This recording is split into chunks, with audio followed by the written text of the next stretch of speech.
오늘 비문학 먼저 하게요. 22대2 먼저 풀고 같이 봐봅시다.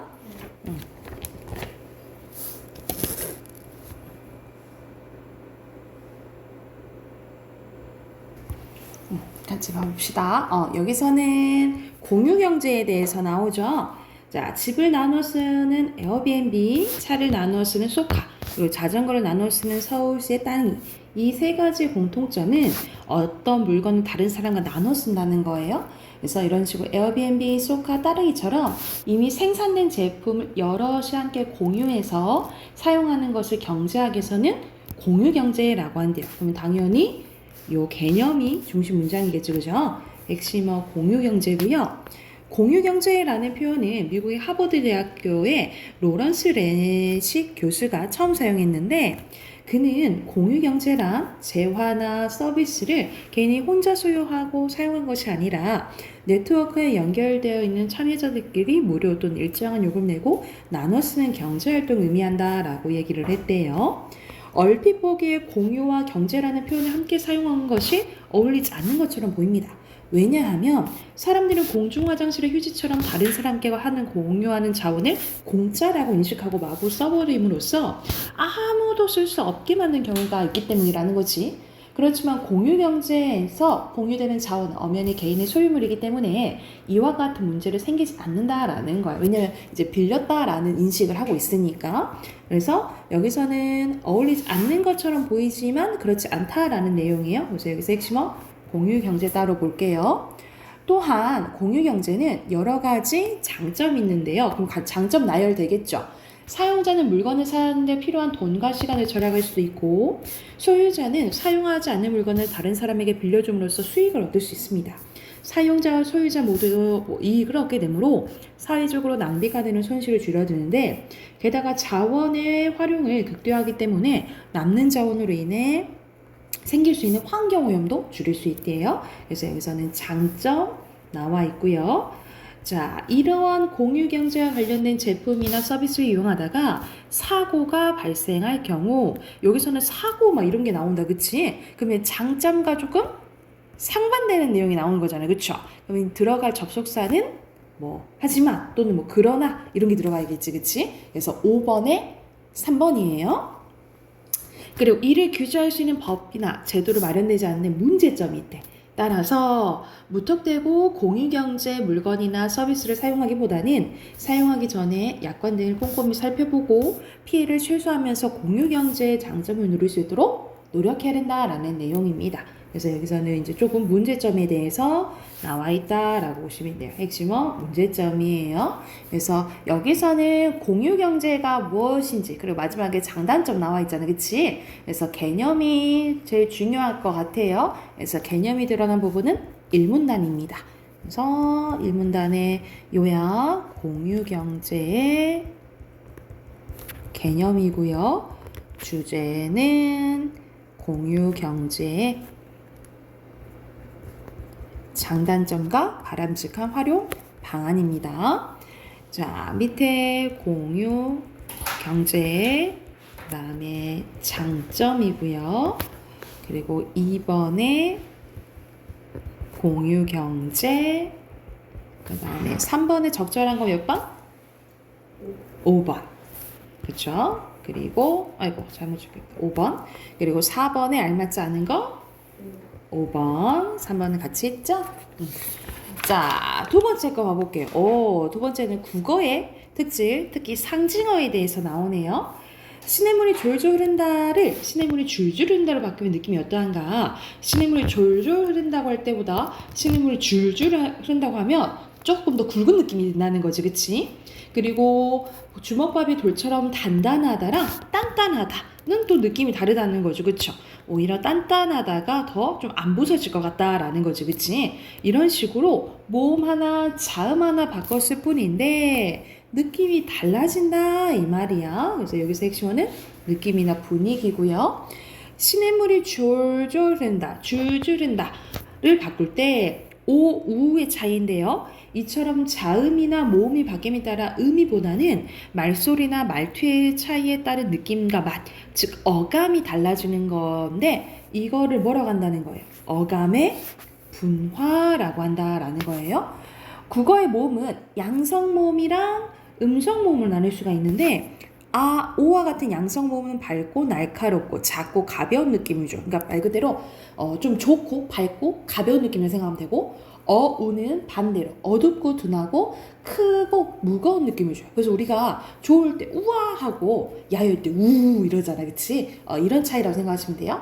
그래서 양성 모음이 쓰인 졸졸 그리고 방긋방긋해서는 밝고 작고 가벼운 느낌, 음성 모음의 줄줄 벙긋벙긋 조금 무겁고 둔한 느낌이라고 생각하시면 됩니다. 그래서 여기서는 양성 모음과 음성 모음에 대한 설명이에요. 어감의 분화는 자음에서도 일어나게 되어 있는데 그 예시가 나오네요. 예사소리, 된소리, 거센순으로 소리의 세기가 세지거든요. 우리 이거 배웠잖아, 그치? 주먹밥이 돌처럼 단단하다, 단단하다로 바꾸면 디귿이 쌍디귿으로 바뀌는데 예사소리가 된소리로 바뀌는데 이 된소리는 강하고 단단한 느낌을 줘요. 그리고 거센 소리는 말 그대로 더 거친 느낌을 준다라고 보시면 됩니다. 그래서 우리 국어에서는 퐁당퐁당 풍덩풍덩 달랑달랑 덜렁덜렁 감감하다 깜깜하다 캄캄하다 같은 의태로 나눠볼 수 있는 상징어가 그래서 우리가 이걸 음성 상징어라고 하잖아요. 그죠? 많이 발달되어 있는데 우리가 평소에 이런 어감의 분화를 생각하며 언어 생활하며 다른 사람에게 전하고자 하는 바를 좀 더 명확히 정확히 전달할 수 있다라는 내용이에요. 그래서 이거는 첫 번째 문장으로 볼게요. 핵심어는 상징어입니다. 자, 여기서는 우리말이 음성 상징어가 발달됐다라는 내용이에요. 그죠? 그래서 마지막 문단인 5문단을 중심 문단으로 볼게요. 상징어가 발달한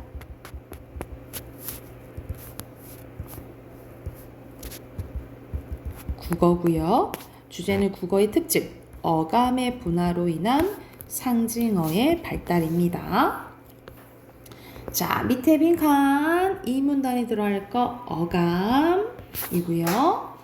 7번에 상징어, 그리고 8번에 적절하지 않은 거 영어 뭐 나오지도 않지? 9번에 3번, 10번에 4번입니다. 오케이. 뒤로 넘겨서 어휘 보면요. 1번에 공유, 2번에 절약, 그리고 3번에 니은, 그다음 디귿, 리을, 기억이고요. 그 다음에 의태어, 소유자, 그리고 사다리 택이 잘 탔으면 순서대로 4, 3, 2, 1이에요. 거꾸로네. 그 다음에 명화, 극대화, 규제입니다. 오케이. 자, 문학 꺼내봅시다.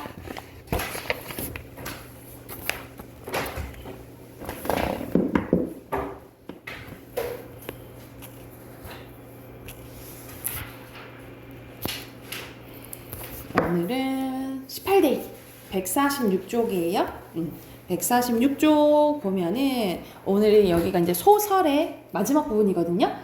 소설을 계속 하고 있었는데 여기서는 소설이 전개되는 방식에 대해서 정리되어 있어요. 자, 말 그대로 전개 방식은 소설에서 이야기를 펼쳐져 나가는 방식인데 밑에는 크게 세 가지로 나와 있네요. 자, 구성은 크게 뭐라고 나와 있냐면 두 가지가 나와 있는데 하나 더 쓸 거예요. 자, 먼저 순행적 구성입니다. 순행적 구성은 과거, 현재, 미래, 즉 시간의 흐름에 따라서 예를 들어서 아침, 점심, 저녁 되겠지. 시간의 흐름에 따라서 진행이 되면 순행적 구성이라고 하고 같은 말로 또 알아두세요. 평면적 구성이라고 해요. 평면적 구성. 순행적 같은 말 평면적 구성이라고 보시면 되고 그리고 과거를 거슬러 올라갈 수도 있잖아요. 그치? 과거를 거슬러 올라가면 역순행적 구성이라고 해요. 역순행적 구성은 보통 이제 과거를 회상하는 경우가 많아요. 그래서 이거는 같은 말로 평면이 아니겠죠? 그 뭘까? 같은 말? 평면이 아니면? 그렇지. 입체적 구성이에요. 자, 그리고 하나 더 쓸게. 자, 또 어떤 구성이 있냐면 액자식 구성이 있어요. 액자식 구성. 액자식 구성은 예를 들어서 겉에 이야기 있고 안에 이야기가 있는 거야. 그래서 겉에 있는 이야기를 외화, 안에 있는 이야기를 내화. 그래서 외부 이야기, 내부 이야기라고 생각을 하시면 돼요. 그래서 외부 이야기 안에 내부 이야기가 있는 경우, 있는 경우를 액자식 구성이라 하거든요. 그래서 예를 들어서 하영이랑 선생님이랑 막 이야기를 하고 있어. 그래서 하영아, 근데 그 얘기 아니? 어떤 얘기야? 어떤 얘기냔 말이야? 하면서 그런 다른 이야기로 넘어갈 때 있죠, 그쵸? 이럴 때 액자식 구성이라고 생각하시면 될 것 같아요. 그래서 구성은 크게 이렇게 순행, 역순행, 액자식 구성 이렇게 세 가지 기억하시면 되고요. 밑에는 환몽 구조가 나와 있어요. 환몽 말 그대로 이제 꿈을 꾸는 건데 현실로 전개되는 구조예요. 그래서 거의 이 꿈이 거의 이제 주제가 나타나는 거거든요. 그래서 이것도 겉의 이야기, 안의 이야기 있는 거잖아요. 그치? 환몽 구조도 무슨 구성이다? 액자식 구성이다 라고 기억하시면 돼요. 환몽 구조도 액자식 구성이요.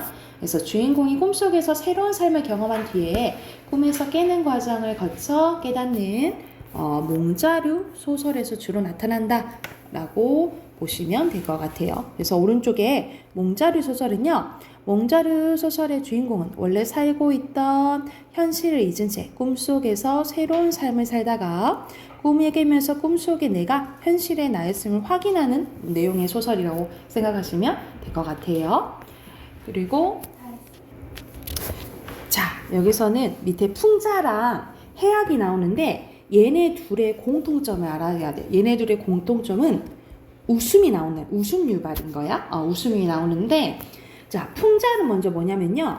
현실의 부정적인 인물이나 현상을 빗대어 비웃으면서 넌지시 비판하는 거예요. 그래서 웃음 플러스 비판이 들어가야 풍자라고 생각하시면 되고, 해악은 익살스러운 말이나 행동을 통해서 대상에 대한 호감이나 연민을 우리 불쌍히 여기는 거잖아요. 그치?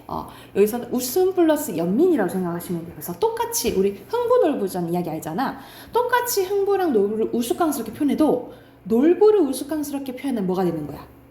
풍자가 되는 거고 흥부를 우스꽝스럽게 표현하면 뭐가 되는 거예요? 해악이 되는 거예요. 차이점 알겠죠? 그쵸? 똑같이 웃음이 나오는데 비웃는 게 나오는데 풍자는 비판, 해악은 약간 연민, 호감 이렇게 생각하시면 될 것 같아요. 이해됐을까요? 자, 그러면 해당되는 문제 옆에 바로 풀어볼게요.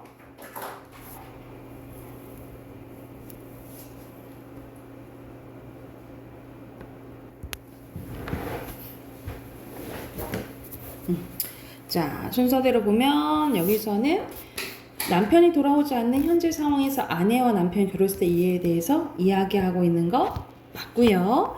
그리고 여기서는 오랜일이다 라고 얘기하잖아요. 그치? X 돌아보는 거죠. 이야기 순서 아니고 여기서는 꿈에서 현실로 돌아온대. 환몽구조. 그리고 수많은 누가 절개를 지키고 있다 했어?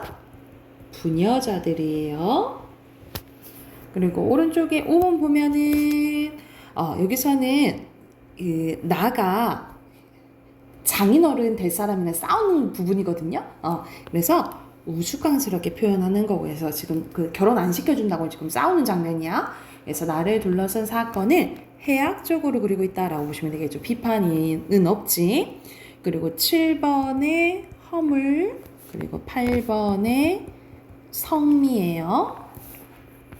자, 앞으로 가서 자, 소설 두 개를 이제 볼 건데 첫 번째 나오는 사랑손님과 어머니라는 작품이 있어요.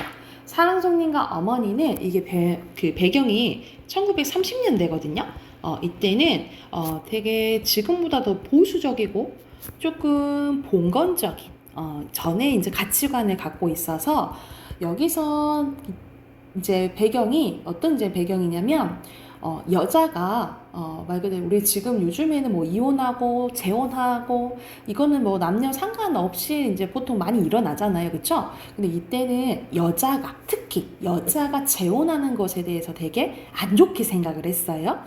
그거에 대해서 조금 안 좋게 생각해서 이제 그때의 가치관과 인물의 갈등이라고 생각하시면 돼요. 그래서 주인공이 사랑 손님이랑 어머니거든요. 그래서 둘의 이제 러브 스토리인데 결국 이루어지지 못해요. 왜냐면 그때 주변에 이제 시선들이 무서워서. 그래서 대표적인 인물과 사회의 외적 갈등이거든요. 외적 갈등인데 결국 이 사회가 이겨버린 갈등이라고 생각하시면 돼요. 왜냐면 이제 둘이 이루어지지 않고 마지막에 사랑 손님이 떠나거든요. 떠나서 헤어지게 된다라고 생각하시면 됩니다. 그래서 여기 이제 소설의 일부분은 앞부분이에요. 맨 처음 부분인데 나는 금년 6살 낸 처녀입니다. 그래서 여기서 나는 어린 아이예요. 그래서 1인칭 이제 관찰자 시점인 거고 내 이름은 박옥희고요. 우리 집 식구는 세상에서 제일 예쁜 우리 어머니와 단 2식구뿐이랍니다. 아차, 큰일 났군. 외삼촌을 빼놓을 뻔했으니. 자, 지금 중학교에 다니는 외삼촌은 어디를 이렇게 싸돌아다니면서 집에는 끼니 때나 외에는 별로 붙어있지도 않고 어떤 때는 한 일주일 가도 외삼촌 꽃배기도 못 보는 때가 많으니까요. 깜빡 잊어버리기도 예사죠 뭘. 우리 어머니는 예사로 세상에서 둘도 없이 곱게 생긴 우리 어머니는 금년 나이가 24살인데 엄청 젊지 그지? 과부랍니다. 과부가 무엇인지 나는 잘 몰라도 이 정도로 이제 많이 어린 거야. 하여튼 동네 사람들이 나더러 과부딸이라고 하늘 부르니까 우리 어머니가 과부인 줄은 알아요. 남들은 다 아버지가 있는데 나만 아버지가 없죠. 아버지가 없다고 아마 과부딸이라나 봐요. 그래서 이제 아버지가 돌아가셨어요. 어느 날 큰 외삼촌의 소개로 어떤 낯선 아저씨가 오키네 집에서 이제 하숙을 하게 돼요. 이제 이 아저씨가 이제 사랑 손님인 거야. 나는 그 아저씨가 어떤 사람인지 몰랐으나 첫날부터 내게는 퍽 고맙게 굴고 나도 그 아저씨가 꼭 마음에 들었어요. 어른들은 저희끼리 말하는 것을 들으니까 그 아저씨는 돌아가신 우리 아버지와 어렸을 적 친구라고 하더라고요. 근데 어디 먼 데 가서 공부를 하다가 요새 돌아왔는데 우리 동네 학교 교사로 오게 됐대요. 선생님인 거야. 또 우리 큰 외삼촌과 동무인데 이 동네에서는 하숙도 별로 깨끗한 곳이 없고 해서 우리 사람은 와 계시게 되었다고. 그러니까는 이제 어렸을 적 이제 아버지 친구였다는 거지, 그지? 그래서 또 우리도 그 아저씨한테서 밥값을 받으려면 살림의 보태도 좀 좋고 그래가지고 이제 오게 된 거야. 그 아저씨는 그림책들이 얼마든지 있어요. 내가 사랑방으로 나가면 그 아저씨는 나를 무릎에 앉히고 그림책을 보여줍니다. 또 가끔 과자도 주고요. 어느 날은 점심을 먹고 이내 살그머니 사랑에 나가 보니까 아저씨는 그때야 점심을 잡수셔요. 그래 가만히 앉아서 점심 잡수신 걸 구경하고 있느라니까 아저씨가 오키는 어떤 반찬을 제일 좋아하노? 하고 묻겠죠. 그래 삶은 달걀을 좋아한다고 했더니 아침상에 놓인 삶은 달걀 하나 집어주면서 나더러 먹으라고 합니다. 나는 그 달걀을 벗겨 먹으면서 아저씨는 무슨 반찬이 제일 맛나오? 하니까 나도 삶은 달걀 하겠죠. 나는 좋아서 손뼉을 짤깍짤깍 치고 나와 같네. 그럼 가서 어머니한테 알려야지 라고 한 거야. 그러지 말어 해도 나는 막 가서 얘기를 해요. 엄마 사랑 아저씨도 나처럼 삶은 달걀 제일 좋아한대. 너들지 말어 하면서 어머니는 눈을 계시는데 그러나 사랑 아저씨가 달걀을 좋아하는 건 내게는 썩 좋게 되었어요. 왜? 그 다음부터 어머니가 달걀을 많이 사게 됐다라는 거야. 그래서 이 이제 행동을 통해서 이 아저씨에 대한 약간의 이제 어머니의 호감을 알 수 있겠죠, 그쵸? 그래서 달걀 장수 놓친 애가 한꺼번에 10알도 사고 20살도 사고 그래서 두고두고 살면서 아저씨 상의를 놓고 또 의뢰에 나도 하나씩 주고 그래요. 그뿐만 아니라 아저씨가 놀러 나가면 가끔 아저씨가 책상 서랍 뒤에 달걀을 한두 알 꺼내서 먹으라고 주지요. 그래 그 다음부터는 아주 나는 실컷 달걀을 먹었다라는 내용이야.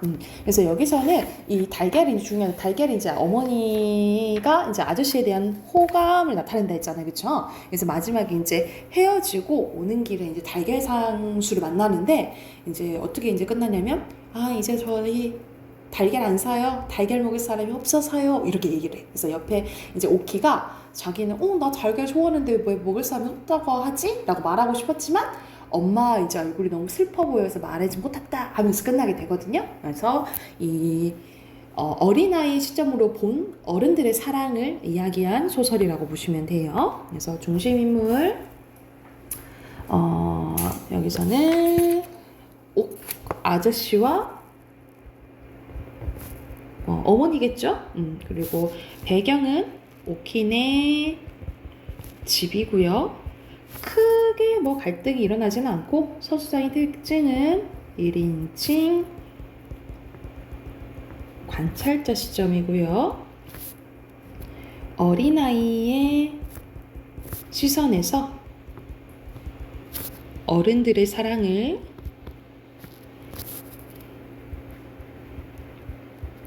순수하게 그렸다 라고 보시면 되고 주제도 거의 같습니다. 어린아이의 눈으로 바라본 어머니와 사랑손님의 사랑이에요.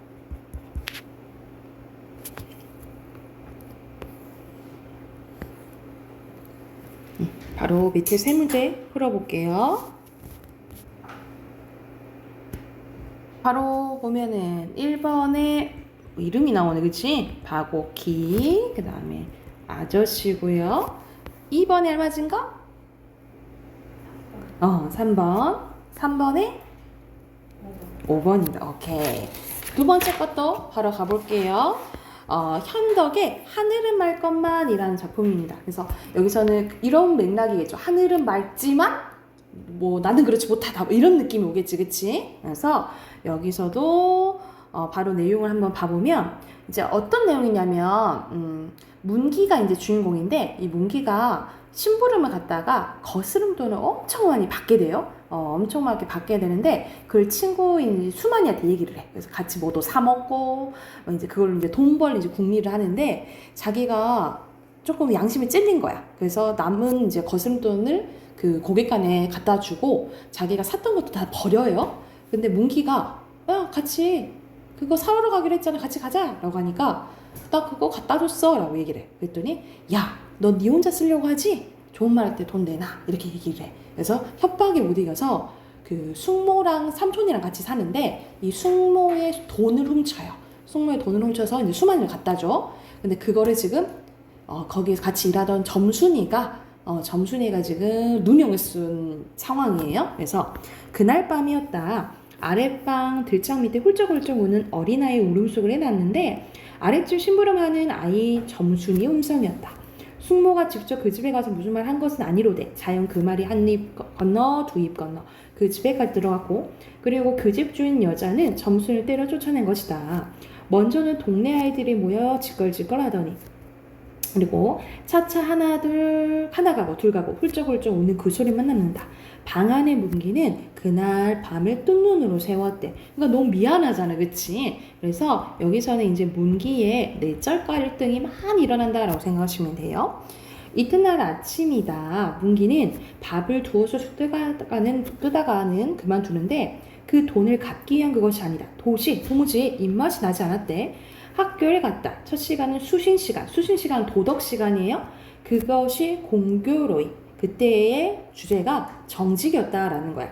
선생님은 뒷짐을 지고 교단위로 왔다 갔다 하며 거짓이라는 것이 얼마나 약한 것이고 정직이라는 것이 얼마나 귀하고 중요한가를 누누이 말씀하신다. 이게 거의 주제라고 생각하시면 돼요.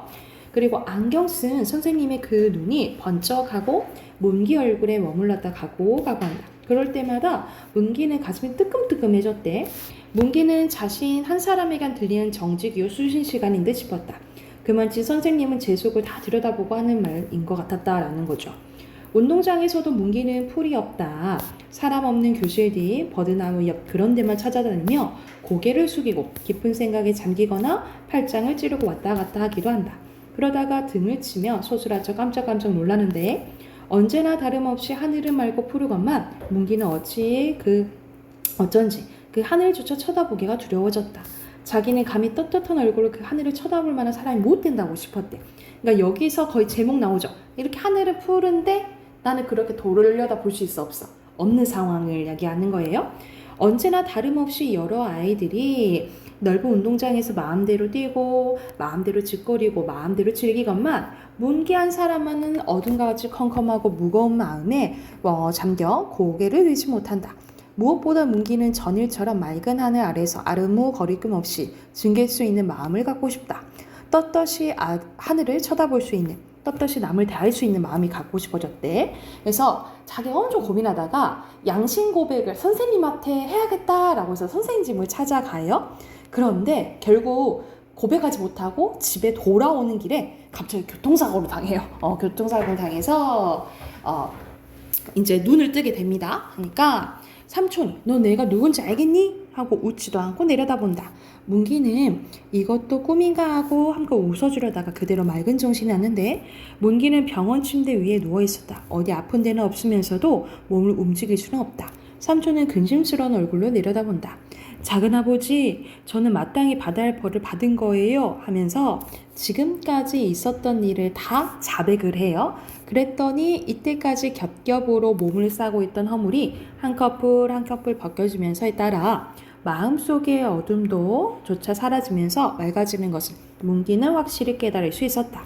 마음이 맑아짐에 따라 몸도 가뿐해진다. 내일도 해는 뜨고 하늘도 맑아지리라. 그리고 문기는 하늘을 떳떳이 바라볼 수 있게 되었다 하면서 여기서 마지막에 고백을 하고 갈등이 해소된 장면이라고 보시면 됩니다. 이러고 이제 끝나게 돼요. 그래서 여기서는 이제 이렇게 거짓말을 해서는 안 된다라는 주제라고 생각하시면 될 것 같습니다. 중심인물 문기고요. 배경은 학교에서 병원 나오죠. 그리고 시대적은 1930년대라고 보시면 돼요. 여기서는 문기의 내적 갈등이 주로 나오고요. 서술상의 특징은 문기의 심리가 나오는데 말 그대로 갈등이 해소되잖아, 그치? 그래서 심리가 다 나오고 문기라고 얘기하잖아요, 그렇죠? 그래서 여기서는 3인칭 전지적 작가 시점이라고 보시면 될 것 같고요.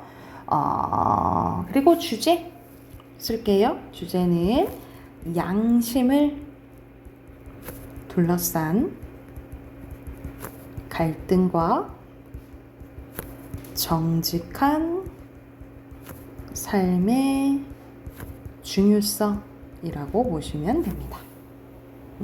주제 쓰시고 또 바로 밑에 네 문제 풀어볼게요.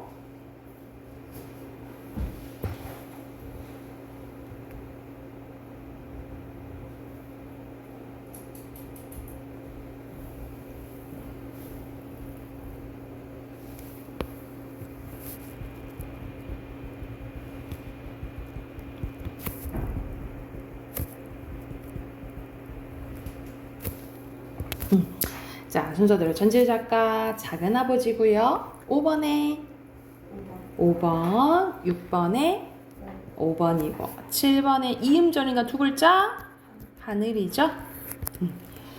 자, 마지막 우리 문법 합시다. 오늘 거의 문법책이 끝날 것 같거든요.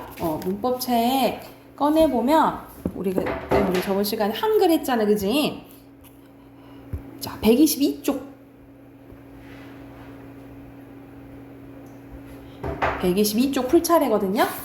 122쪽부터 125쪽까지 125쪽까지 쭉 풀고 답하긴 할게요. 그래서 이 문법 문제가 이제 교재가 끝나는데 이 문학이랑 비문학도 얼마 안 남았거든. 그래서 이거 이제 비문학이랑 문학 마무리하면 교재 한 번에 같이 구매할게요. 알겠죠? 그래서 그 전에 선생님이 필요한 거 있으면 프린트로 줄게요.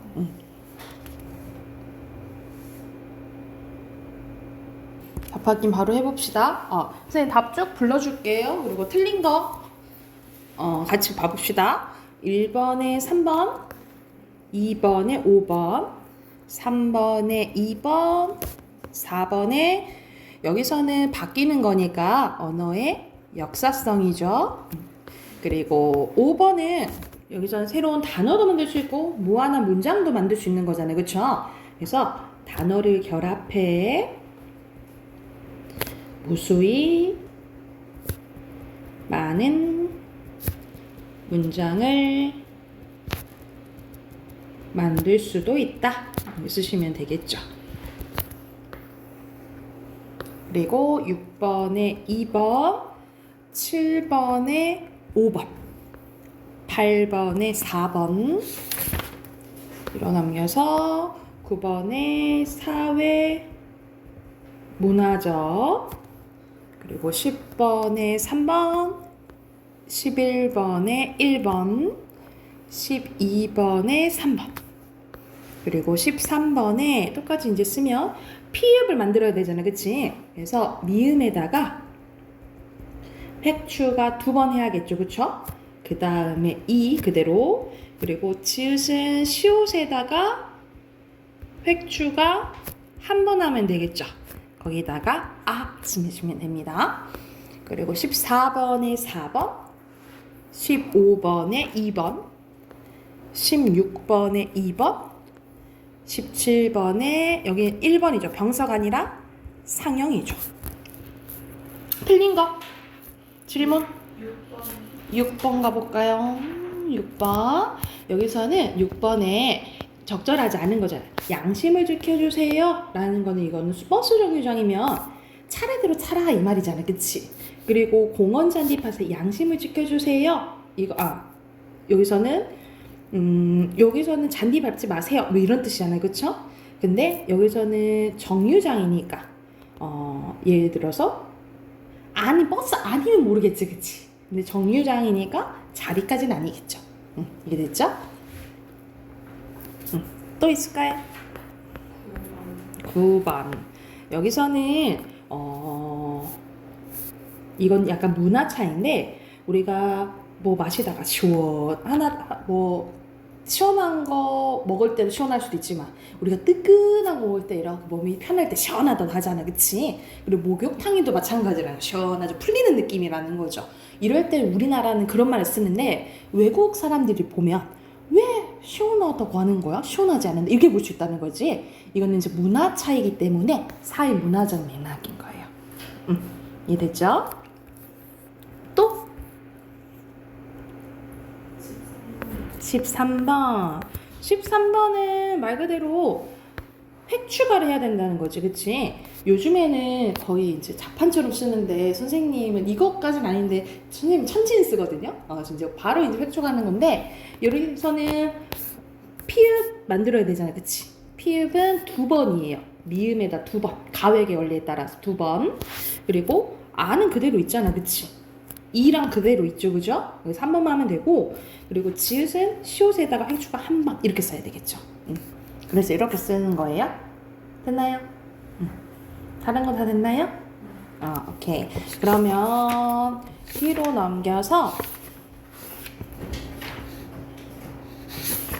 혹시 139쪽까지 풀려 있을까요? 140쪽까지 풀려 있을까요? 140쪽까지 풀었어요? 네. 그럼 141쪽부터 풀어야 되겠죠? 141쪽부터 143쪽까지 바로 풀까요? 바로 풀고 마무리 합시다.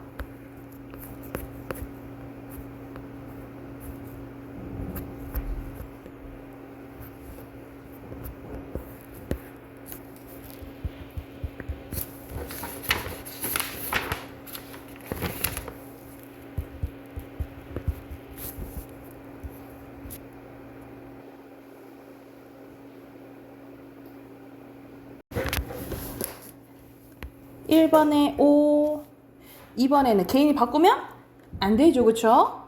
그리고 5고요. 그리고 순서대로 디귿 리을 디귿 디귿 니은 기억이고요. 그 다음에 생각 내용 상황, 맥락, 그다음 배경이고요. 그리고 순서대로 X, O, X, 그리고 이렇게 표시해 두시면 됩니다.